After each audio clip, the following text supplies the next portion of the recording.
أعوذ بالله من الشيطان الرجيم. بسم الله الرحمن الرحيم. الحمد لله رب العالمين، والصلاة والسلام على سيد المرسلين وعلى آله وصحبه أجمعين. قال رب اشرح لي صدري ويسر لي أمري واحلل عقدة من لساني يفقهوا قولي. اللهم صل على سيدنا محمد وعلى آله وصحبه أجمعين. أما بعد. Assalamualaikum warahmatullahi wabarakatuh. Alhamdulillah, bila sama-sama kita rafa'kan kesyukuran kepada Allah Subhanahu wa Ta'ala. Dengan izin dan rahmatnya kita dapat bertemu pada malam yang berbahagia ini. InsyaAllah kita akan menyambung perbincangan kita berkaitan 40 hadis berkaitan dakwah dan tarbiyah. Tuan-tuan yang dirahmati Allah Subhanahu wa Ta'ala sekalian, pada pertemuan lepas kita bincangkan satu hadis yang menceritakan tentang 4 amalan yang disebutkan sebagai kunci syurga. Yang pertama ialah menziarahi orang sakit. Yang kedua, mengiringi jenazah, memberi makan dan juga memberi makan kepada orang-orang yang memerlukan.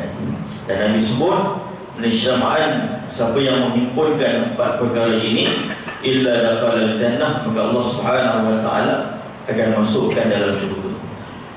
Pada malam ini kita tengok hadis, sebuah hadis lagi yang diriwayatkan daripada Unais, iaitu persiapan sebagai seorang muslim.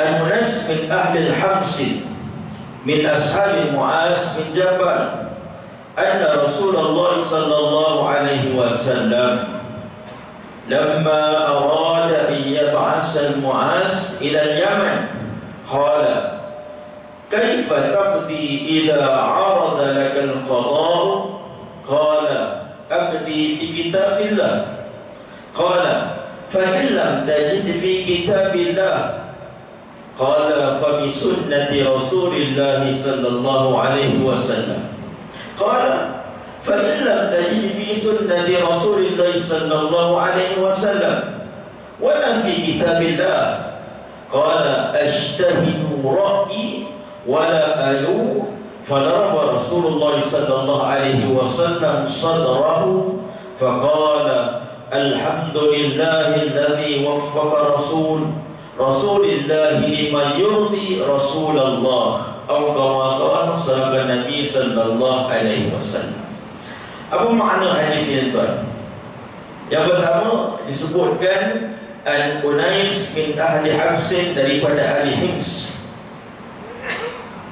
min ashabil Mu'az bin Jabal, yang terdiri dalam kalangan pengikut Mu'az bin Jabal. Sesungguhnya Rasulullah sallallahu alaihi wasallam lama arada an yab'asa al-Mu'az ila Yaman, semuanya Rasulullah sallallahu alaihi wasallam ingin menghantar Mu'az bin Jabal ke Yaman. Hantar apa, tuan? Untuk menjadi gubernur, untuk mendidik penduduk-penduduk Yaman menjadi orang panggil wakil rakyat lah di sana. Siapa Mu'az bin Jabal yang Nabi berikan kepercayaan untuk memimpin penduduk Yaman? Yang pertama kita tengok siapa Mu'az bin Jabal. Nama penuh Mu'az bin Jabal adalah Mu'az bin Jabal bin Amr bin Al-Aus, daripada keturunan Aus. Aus ni keturunan mana, tuan? Kita belajar Aus ini ialah penduduk kaum yang ada di Madinah. Bila sebut penduduk kaum Madinah, dia dikategorikan sebagai golongan Ansar. Ansar ini golongan yang menolong. Muhajirin, orang yang berhijrah. Dua penduduk besar, kaum besar yang ada dalam penduduk Al-Ansar ialah Aus dan Khazraj. Ini dua golongan besar. Majoriti penduduk Ansar, kaum Ansar dalam kalangan Aus dan Khazraj. Dan Mu'az bin Jabal ini dalam kalangan admin ataupun kaum Al-Aus. Beliau berketurunan Al-Aus yang merupakan salah satu kabilah besar di kota Madinah. Beliau tergolong dalam golongan yang awal-awal memeluk Islam. Awal-awal memeluk Islam, dikatakan memeluk Islam ketika umur Muaz bin Jabal 18 tahun, muda belia lagi. Dan beliau ini memeluk Islam daripada tangan Mus'ab bin Umar. Siapa dia Mus'ab bin Umar? Tentu ingat dalam awal-awal Nabi nak menggerakkan dakwah di Yasrib, ketika mana berlaku perjanjian Aqabah pertama, Nabi menghantar 8 orang. Nabi menghantar seorang sahabat untuk mengajarkan golongan yang mula-mula memeluk Islam dalam perjanjian Aqabah pertama. Dalam perjanjian Aqabah pertama, 12 orang Yasrib memeluk agama Islam, 8 lelaki, 4 perempuan. Jadi golongan Yasrib ini nama asal Madinah. Bila mereka datang ke Mekah memeluk Islam, 8 lelaki, 4 perempuan, 12 golongan daripada golongan Aus dan Khazraj. Golongan Yasrib ini memeluk Islam. Lalu Nabi menghantar seorang guru untuk mengajarkan mereka tentang Islam. Guru tersebut ialah Mus'ab bin Umair, salah seorang qari, orang yang pandai membaca Al-Quran di zaman Nabi sallallahu alaihi wasallam. Jadi dalam ketika mana berlaku perjanjian Aqabah pertama, Nabi hantar Mus'ab bin Umar. Setahun selepas itu, dakwah Mus'ab bin Umar dan juga 12 orang Madinah kalangan Yasrib ini memeluk Islam tersebar, sehingga membawa kepada perjanjian Aqabah kedua. Di sini lebih kurang 64 orang, tak salah lah kita tengok 64 atau 68 orang penduduk Yasrib mula masuk Islam pula. Yang kedua ini lebih kurang 60 ke 70 orang masuk Islam ini, salah seorang ialah Mus'ab bin Umar, pemuda yang memeluk Islam, dakwah daripada yang dibawa oleh Mus'ab bin Umar, iaitu Muaz bin Jabal. Baik, jadi Muaz bin Jabal pun memeluk Islam di tangan Mus'ab bin Umar. Muaz bin Jabal seorang tokoh dan golongan Ansar yang ikut bai'ah dalam perjanjian Aqabah kedua. Ini ikut bai'ah. Dia pergi bertemu Nabi sallallahu alaihi wasallam ke Madinah dalam perjanjian Aqabah kedua. Selepas perjanjian Aqabah kedua, mereka ini berjanji setia kepada Nabi sallallahu alaihi wasallam. Di antaranya ialah mereka mengakui Nabi sebagai ketua mereka, sebab mereka memperlawa Nabi untuk menjadi ketua di Madinah, menjadi presiden atau Perdana Menteri di Madinah. Sebab tekanan yang kuat di Mekah, lalu Allah membuka jalan ruang dakwah yang baru di Madinah. Lantas mereka ini berjanji setia, dan salah satu isi perjanjian Aqabah kedua ialah mengakui Nabi sebagai pesuruh Allah dan juga taat setia kepada Nabi ketika mana Nabi dilantik sebagai ketua apabila sampai ke bumi Yasrib. Ternyata apabila hijrah yang berlaku, maka mereka mengangkat Nabi sallallahu alaihi wasallam menjadi ketua ataupun Perdana Menteri di Madinah. Ada yang menentang tak? Asal ni tak ada yang menentang, tapi ada orang nak fight. Di antaranya ialah Abdullah bin Ubay. Dia nak fight, nak jadi presiden Madinah pula. Tapi mereka ini menyembunyikan hasrat, tetapi mereka merancang satu rancangan yang jahat yang disebutkan sebagai golongan Al-Munafiqun. Cita-cita nak menjadi presiden yang Madinah, tiba-tiba Nabi datang. Kawan dah siap dah nak jadi Perdana Menteri, tiba-tiba Nabi datang. Dia sembunyikan keinginan dia tersebut, tetapi merancang satu rancangan yang jahat yang disebutkan golongan munafiqun. Baik, Muaz bin Jabal ini salah seorang sahabat yang Nabi sayang, orang pemuda yang Nabi sayang dia. Walaupun umur dia 18 tahun, muda belia, tapi Nabi cukup sayang kepada Sayyidina Muaz. Mungkin Nabi tengok talent yang ada pada Sayyidina Mu'az bin Jabal ini. Dan dia termasuk dalam golongan 6 orang sahabat yang pandai membaca Al-Quran. 6 orang sahabat zaman Nabi yang pandai menghafaz Al-Quran. Kayak kita dulu banyak forum bersama Zulpan dan sebagainya. Di Madinah, Mekah dan Madinah di awal Islam tu tak ramai yang pandai membaca dan tulis. Sebab di antara kehebatan masyarakat Arab ialah mereka kuat ingatan. Jadi orang pandai membaca menulis ni seolah-olah orang tak apa second class lah. Sebab mereka pun ingatan mereka kuat. Ingatan mereka kuat. Tetapi Sayyidina Mu'az bin Jabal dia tahu menghafal Al-Quran dan juga pandai membaca dan menulis. 6 orang. Satu hari Nabi SAW rapatnya Nabi dengan Sayyidina Mu'az ni. Sayyidina Mu'az bin Jabal ini salah seorang yang Nabi puji dia. Dia dapat bonding dengan Nabi sebab Nabi nampak dia pemimpin muda, seorang pemuda yang boleh develop jadi pemimpin, yang boleh grooming dia menjadi somebody yang mampu membawa Islam. Ini penting. Kita perlu cari figure-figure yang kita kena grooming anak muda ni jadi somebody. Ya. Kita tengok orang ni, budak ni ada talent, kita kena grooming dia, kita kena latih dia, kita kena bagi dia task, bagi dia sesuatu untuk yang membuktikan bahawa mereka ni mampu. Anak-anak kita dan tuan masing-masing ada talent, masing-masing ada kepakaran dan kemahiran masing-masing. Tapi kadang-kadang kita tidak memberi peluang untuk mereka untuk expose, mengeluarkan mereka, memberi peluang mereka untuk menyatakan kebijaksanaan mereka, kemahiran mereka. Kerana itulah apabila kita tidak memberi peluang, mereka mencari kepuasan sendiri dengan melakukan perkara-perkara yang tidak baik. Kita beri peluang kepada mereka.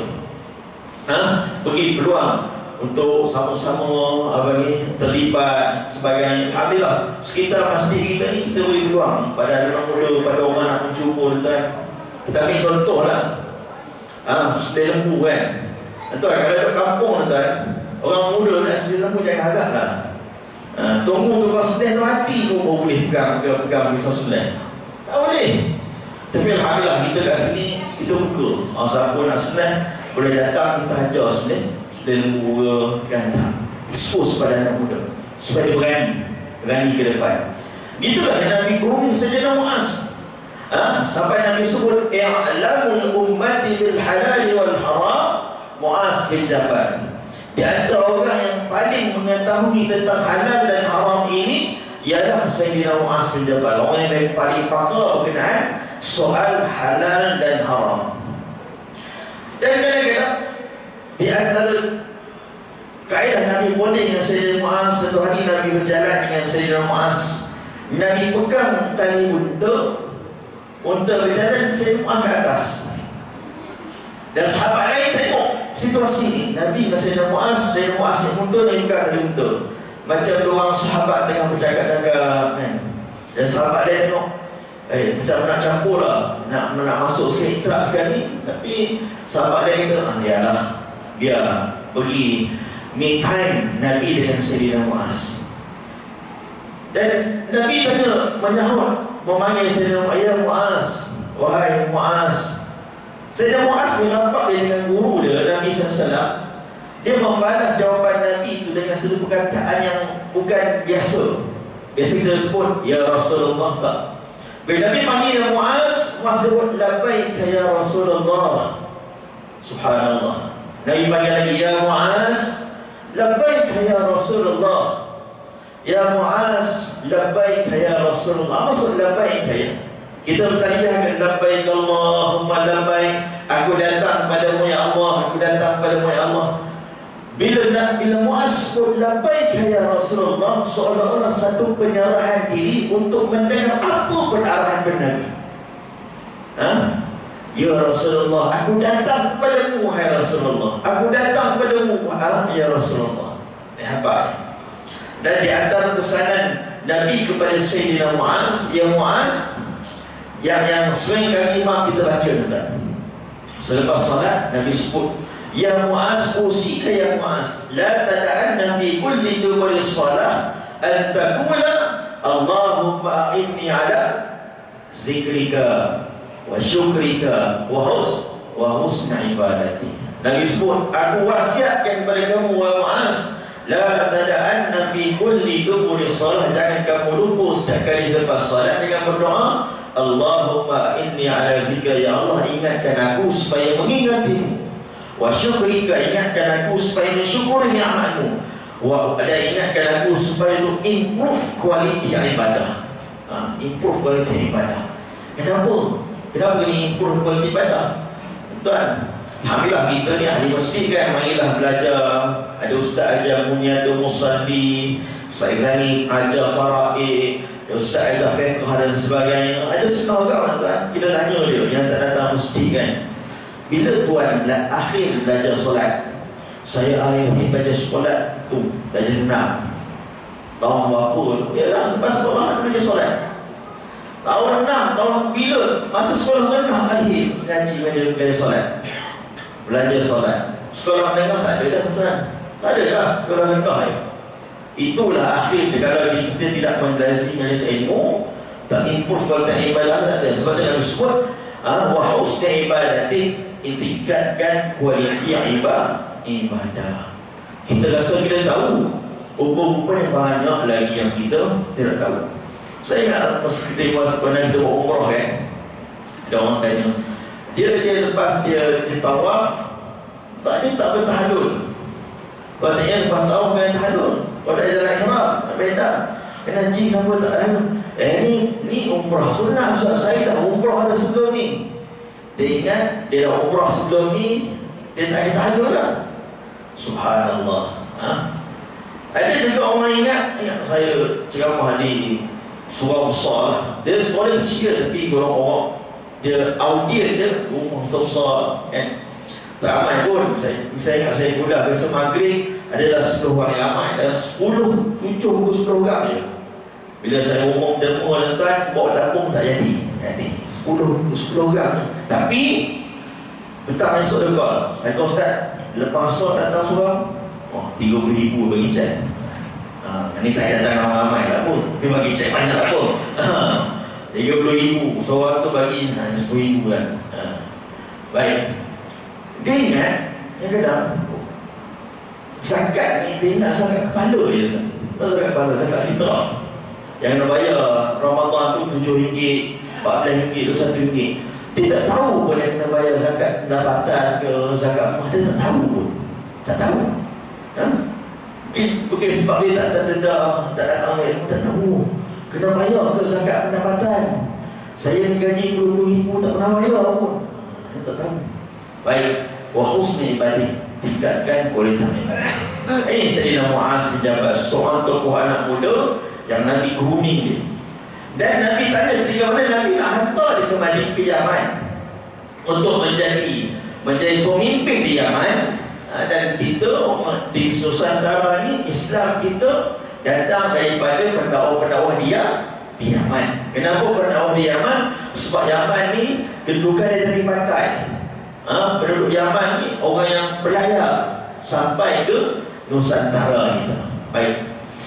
Lama arada ayat asal Muaz ke Yaman. Ketika mana Nabi sallallahu alaihi wasallam nak mengutuskan Sayyidina Muaz ke Yaman, Nabi tanya dulu, Nabi tes Sayyidina Muaz, kaifa taqdi idza arada lakal qada, wahai Muaz, bagaimana engkau nak menentukan sesuatu hukum sekiranya sesuatu perkara berlaku? Kaifa taqdi idza arada lakal qada, bagaimana kamu nak menjatuhkan satu hukum, nak buat keputusan kalau orang tanya ke apa sebagainya. Maka Sayyidina Muaz sebut, qala abdi bi kitabillah, sesungguhnya aku akan membuat keputusan bi kitabillah, menggunakan kitab Allah, iaitu Al-Quran. Nabi tanya, wahai Muaz, aku hantar kamu ke Yaman. Bila aku hantar kamu ke Yaman, orang akan bertanya tentang Islam, orang akan minta panduan. Aku jauh ni, dah tak ada ni. Kamu bila orang tanya, kamu nak macam mana kamu nak berhukum? Muaz dia bijak. Dia kata, aqdi bi kitabillah, aku akan berhukum dengan kitab Allah. Kenapa kitab Allah? Sebab Sayyidina Muaz tahu kedudukan masdar hukum Islam, kedudukan sumber-sumber hukum Islam. Yang pertama ialah Al-Quran. Kita nak cari sumber hukum Al-Quran, nak tahu tentang akidah kita kena rujuk Al-Quran. Nak tahu cara beribadah, yang pertama hukum pensyariatan, hukum-hukum fiqh dalam Al-Quran. Semua perkara mesti rujuk daripada Al-Quran, sumber hukum yang pertama. Fa'in lam tajid fi kitabillah, kalaulah satu hukum tersebut tak ada dalam Al-Quran, macam mana? Kalau kamu nak berhukum, tiba-tiba yang ditanya itu tak ada dalam Al-Quran. Qala fa bi sunnati Rasulillah sallallahu alaihi wasallam, maka kata Muaz, aku akan berhukum, aku akan buat keputusan merujuk dengan sunnah Nabi sallallahu alaihi wasallam. Qala, Nabi bertanya lagi, fa in lam tajid fi sunnati Rasulillah sallallahu alaihi wasallam, wahai Muaz, kalaulah yang ditanya tersebut tak ada pun dalam Al-Quran, tak ada dalam sunnah, wala fi kitabillah, dalam hadis tak ada, dalam Al-Quran pun tak ada. Qala ashtahidu ra'i, aku akan berijtihad dengan pandanganku, wala alu, dan aku tidak akan melampau.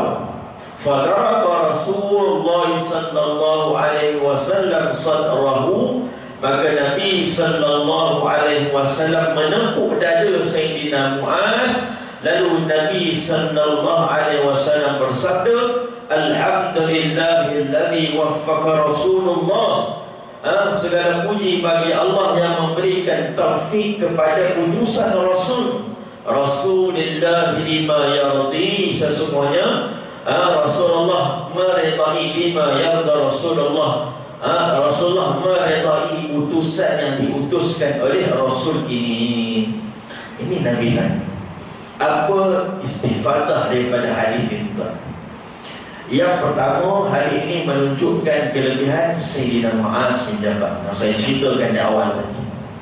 Yang kedua, hadis ini menunjukkan tentang asas-asas hukum Islam. Kita ni nak buat keputusan, nak menjadikan panduan hidup, kita nak rujuk siapa dulu? Kita mesti rujuk, ranking dia ialah kitab Allah, kemudian sunnah Nabi, ijma' ulama dan juga qiyas. Itu hukum-hukum yang disepakati. Ada pun hukum yang tersebut banyaklah, qaulus sahabah, qaulul al-Madinah, itu surah, itu kaedah-kaedah hukum fikriyah. Panduan hidup seorang Muslim yang pertama, apa pun kita nak buat mesti berpandukan daripada Al-Quran dan Sunnah. Panduan kehidupan kita, apa pun perkara mesti kita rujuk dalam perkara ini. Ini bertepatan dengan sebuah hadis Nabi sallallahu alaihi wasallam yang biasa kita dengar. Taraktu fikum amrain, aku tinggalkan kepada kamu dua perkara. Adapun dalam hadis yang disebut taraktu fikum syai'atani, aku tinggalkan kamu dua perkara. Lan tadillu in tamasaktum bihima, dan kamu tidak akan sesat sekiranya kamu in tamasaktum bihima, berpegang teguh kepada dua perkara tersebut. Kitab Allah wa sunnah Nabi sallallahu alaihi wasallam, dan sunnah Nabi sallallahu alaihi wasallam. Ini Nabi sebut, Nabi tinggalkan pada kita 1400 tahun yang lepas. Nabi kata manusia hidup kat dunia yang mudah ya. Kalau kita tak nak sesat, kita pegang kitab Allah, kita pegang sunnah Nabi sallallahu alaihi wasallam. La tadillu abada, tidak akan sesat selama-lamanya. Tambah tuan-tuan, di akhir zaman yang kita tak tahu, hitam putih keliru, tambah nanti akan keluar dari Dajjal, yang mana akhir zaman seolah-olah yang baik itu akan di-make up, yang jahat itu akan di-make up menjadi baik, yang baik itu akan di-make up menjadi jahat. Ini disebut normalisasi baharu yang cuba dibuat. Jadi untuk kita selamat daripada fitnah akhir zaman, tersesat daripada fitnah akhir zaman, tidak lain tidak bukan pegang Al-Quran, pegang sunnah Nabi sallallahu alaihi wasallam. Soalnya kita ni nak faham Al-Quran, tak faham Al-Quran, kan? Nak baca Quran pun disebut Inggeris lah, baca Quran pun susah kadang-kadang. Quran tak baca, faham pun lagi susah, tak faham Al-Quran. Betul, sunnah Nabi. Sunnah Nabi ni kalau tak ada pengajar hadis, kita tak dengar hadis. Ada pengajar hadis, kita dengar lah hadis-hadis Nabi, kan? Faham hadis Nabi pun susah. Kadang-kadang faham literal, kita tak faham apa sebenarnya maksud hadis. Jadi kita memerlukan para alim ulama untuk memahamkan kita kepada Al-Quran dan sunnah Nabi sallallahu alaihi wasallam. Itulah ruh, jalan, wasilah untuk kita memahamkan Al-Quran dan hadis. Sebab di antara perkara pertama ghazwatul fikri, serangan pemikiran, ialah mereka ini selain daripada mereka tak menghafaz Al-Quran, mereka tak akan baca Al-Quran, mereka tidak akan baca kitab Sahih Muslim, tetapi mereka akan mewujudkan persepsi-persepsi yang tidak baik pada golongan alim ulama, sehingga mana ketidakyakinan kita kepada alim ulama. Kita ulama ni manusia biasa juga, tak maksud buat salah juga. Jadi apa yang disebut keluarkan ulama, kita tak percaya.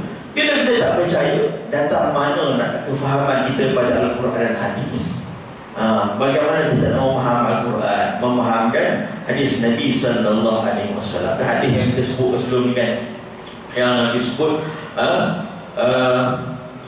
dan tadi mereka akan melatih kalangan mereka, orang-orang yang tidak faham agama, fa'adallu Allah, maka akan jadi sesat dan juga menyesatkan. Itu kefahaman kita. Jadi jalan dia ialah kita harus memahami Al-Quran, hadis sebagai panduan kehidupan supaya kita tidak sesat dan terselamat daripada ujian di dunia dan juga akhirat. Dan hadis ini menunjukkan juga persiapan seorang Muslim. Kita nak hantar anak-anak kita, tuan, masuk universiti, masuk sekolah menengah, asrama dan sebagainya. Apa persiapan awal? Bang, jaga diri, jaga kesihatan, itu umum. Ini yang Nabi sebut ni. Nabi hantar pemuda ni, umur 18 tahun. Umur 18 tahun tu mesti kan? Lepas SPM lah. Lepas SPM. Contohlah Mu'az ni lepas SPM masuk mesti. Apa yang Nabi pesan?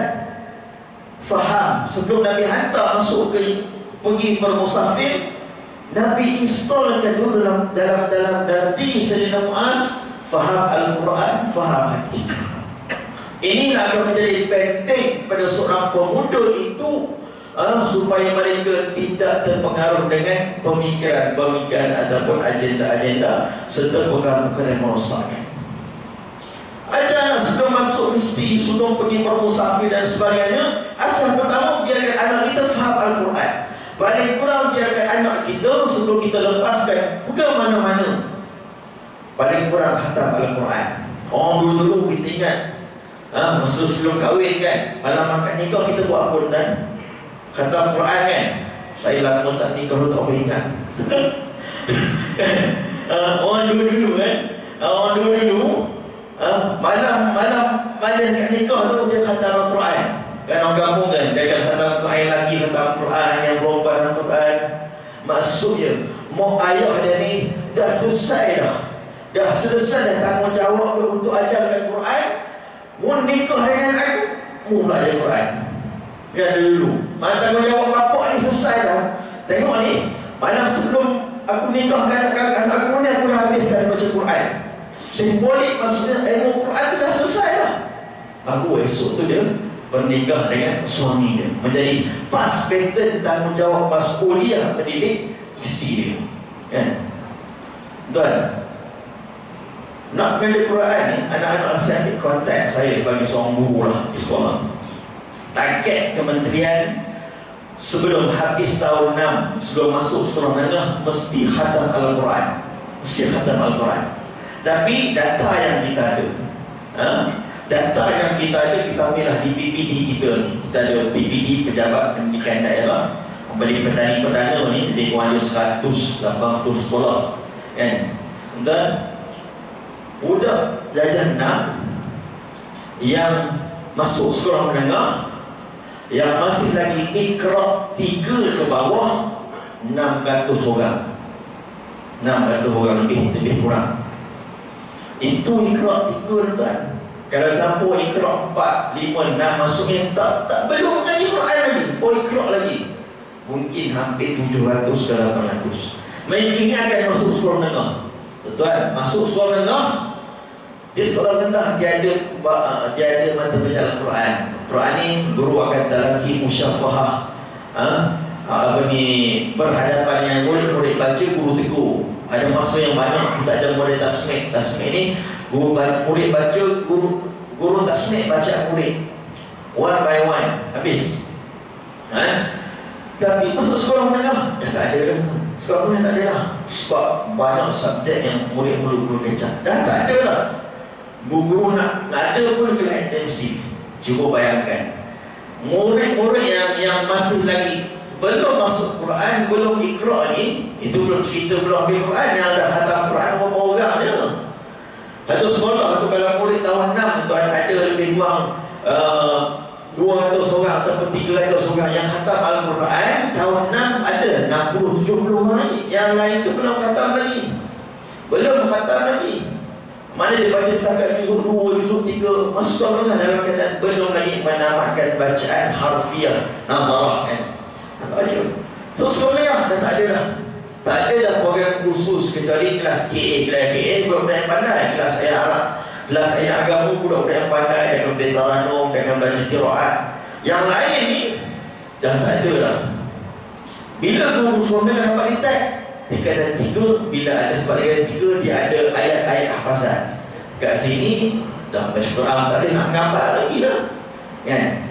Paling kurang tanggungjawab kita sebagai ibu ayah, kadang-kadang kita tak perasan kan? Kita di sekolah kita buat, ada orang panggil yang mak ayah datang kan, bagi report kan, kita tunjuk anak cik ni baru, ya ke? Dia pun tak tahu anak dia masih lagi Iqra ataupun bacaan dia masih lagi lemah. Kadang-kadang satu perangai kita ni, hantar sekolah kita sat semua pada sekolah, tak betul esok. Paling kalau kita tak boleh ajar, tuan, kita carilah guru-guru yang boleh ajar anak-anak kita. Paling kurang dia masuk sekolah menengah tu, dia dah tahu baca Quran. Bayangkan tuan, masuk sekolah menengah dengan tak tahu baca Al-Quran, lepas tu masuk universiti, daki tak ada lah. Bila Quran ni tak ada dalam hati, itulah yang menjadi masalah-masalah sosial. Semua Quran belum masuk hati lagi. Belum masuk hati lagi. Alhamdulillah, Wali Menteri Pendidikan kita baru ni sebut nak menjadikan hadis 40 sebagai model penghayatan di semua sekolah. Alhamdulillah. Jadi budak-budak ni kenal lah 42 hadis Imam Nawawi kan. Imam Nawawi. Itu pun bila masuk hadis tu kan, meletup pakai anak gelap kan. Setengah-setengah orang bukan Islam ni, dia bukan belajar pun. Dia bukan belajar pun. Kita tak pasal pun orang-orang bukan Islam ni, murid-murid bukan Islam ni, baca pun untuk orang Islam je kan. Alhamdulillah kita susun hadis penghayatan itu supaya murid-murid ni kenal hadis Nabi SAW di peringkat sekolah pula. Baik, itulah berdasarkan hadis inilah kaedah-kaedah, dasar-dasar, polisi-polisi untuk melahirkan generasi kita. Faham Al-Quran, faham hadis Nabi SAW. Dan kita tengoklah kajian gitu. Bila anak-anak kita sekolah pagi, bangsaan petang dia sulap dengan sekolah kafar. Murid yang sekolah pagi kebangsaan, petang sekolah kafar, insya-Allah 85% ke 95% mereka ini boleh membaca Al-Quran. Sebab apa? Sekolah pagi dia baca Quran, petang pun ada guru yang akan sambung baca Quran. Sebab setengah parent kita, ibu bapa pagi dia sekolah, okey, petang dia tak hantar sekolah kafar. Termasuk keluarga kita ni ada dia tak hantar sekolah kafar kan. Yuran tak mahal pun, RM40 je, RM10 je. Tambah-tambah dulu, kalau dulu ada UPSR 1, 2, 3, 4, okey. Dah masuk tahun 6, dia berhentikan anak dia sekolah kafar, tak masuk kafar sebab dah tempuh UPSR. Macam kita murid-murid yang ada 2 sesi ni, pagi dia sekolah, pagi di sekolah penguasaan, petang di sekolah agama kafar. Alhamdulillah penguasaan Al-Quran baik. Kuasa Quran dia baik. Jadi inilah target kita. Dan insya-Allah lah kita di peringkat karya masjid cuba untuk mengatasi masalah Al-Quran dalam rancangan anak-anak kita ni. Kelas mengajar dewasa kita dah buat, anak-anak ni, anak-anak kita ni kita cubalah hidupkan balik madrasah kita, biar lahir daripada sekolah-sekolah ataupun karya kita, anak-anak kita ni boleh membaca Al-Quran. Dan kita pun meraihkan guru-guru Al-Quran. Tuan, masjid kita ni kita raih guru Al-Quran.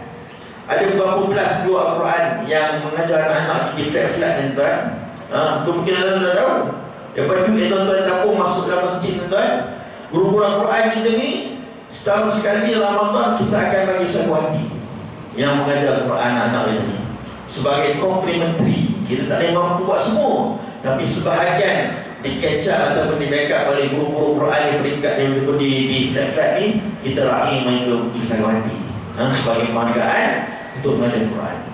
Inilah manhaj kita. Nabi sebelum menghantar Sayyidina Muaz umur 18 tahun ni, nak jadi gubernur, nak jadi pemimpin di Yasrib, fahamkan anak-anak yang faham Al-Quran, faham hadis Nabi sallallahu alaihi wasallam. Bila anak-anak kita faham Al-Quran pada hadis, insya-Allah hidup dia selamat. InsyaAllah hidup dia akan terpandu. Nakal macam mana pun dia ni, hidup dia akan terpandu dengan batas-batas agama.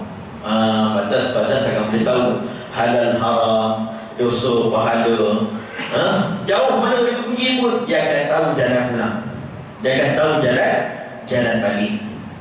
Sebab kebanyakan ini bila dia pergi jauh, dia tak tahu jalan balik. Tak tahu jalan balik. Dan yang keempat, hadis ini menunjukkan juga kita tanggungjawab kita sebagai waris bagi memastikan pengajian Al-Quran dan Al-Sunnah ini lepas bagi anak-anak kita, supaya mereka ini dapat bila pergi berhijrah, bila pergi ke mana-mana, selesai Al-Quran, hadis ini dalam kehidupan dia. Kerana inilah panduan dalam kehidupan ini, panduan dalam kehidupan. Panduan. Tengok di kampung dulu pada kata Al-Quran diraihkan. Sebab apa diraihkan dari kata Al-Quran di kampung kan? Kita buat buluk kuning dengan bunga telur di kampung kan, dan kata Al-Quran kan? Muslimat banyaklah, muslimat yang hebat kan, seminggu sekali kata Al-Quran. Al-Quran seminggu sekali muslimat kita. Kita tak percaya tanya bini-bini tuan-tuan minggu sekali Pak boleh khatam Quran. Dia orang ada liga khatam Quran. Nampak mereka. Tapi kita kena turunkan, pastikan anak-anak kita juga begitu juga. Dan inilah yang Nabi sallallahu alaihi wasallam sebut, apabila dua perkara ini selesai, maka kita akan dia akan menjadi bekalan. Dan Nabi tunjukkan kepada kita bagaimana sebelum Nabi utus Sayyidina Muaz jabat ke satu tempat, dua perkara yang ditanya. Dia faham Al-Quran, dia faham hadis, selesai perkara. Kerana dua perkara inilah yang akan menjadi panduan dalam kehidupan kita. Dan disebut kalau dalam Al-Quran hadis, ijtahidu ra'yi, seseorang itu akan berijtihad. Ijtihad dia akan terpadu dengan Al-Quran dan juga As-Sunnah. Jangan sampai anak kita kenal dulu pemikiran liberal, kenal dulu pemikiran sekular, kenal dulu pemikiran feminisme, kenal dulu doktrin pemikiran yang lain, maka mereka akan mengikuti pemikiran-pemikiran lain untuk mereka meletakkan jalan kehidupan, cara pemikiran itu. Dulu dalam pembicaraan tauhid kan, kita ada Jabariyah kan. Jabariyah ni dia kata dah Tuhan jadikan semua, kita ikut je lah kan. Itu Jabariyah. Kita belajar dalam akidah kan. Tapi jahiliyah moden, Jabariyah moden kata aku, tak apalah, tak pakai tudung pun janji hati kita ni ikhlas kepada Allah SWT. Dia Jabariyah moden kan. Kata tak pakai tudung tak apa, pakai tudung pun tak tentu masuk syurga lagi. Kita belajar cara pemikiran klasik, dan sebenarnya dia pattern pemikiran sama, cuma diolah dengan cara yang rebranding dengan yang moden. Jadi kita tak nak pemikiran-pemikiran ni. Wallahu ta'ala alam wa billahi taufiq wal hidayah. Wassalamualaikum warahmatullahi wabarakatuh.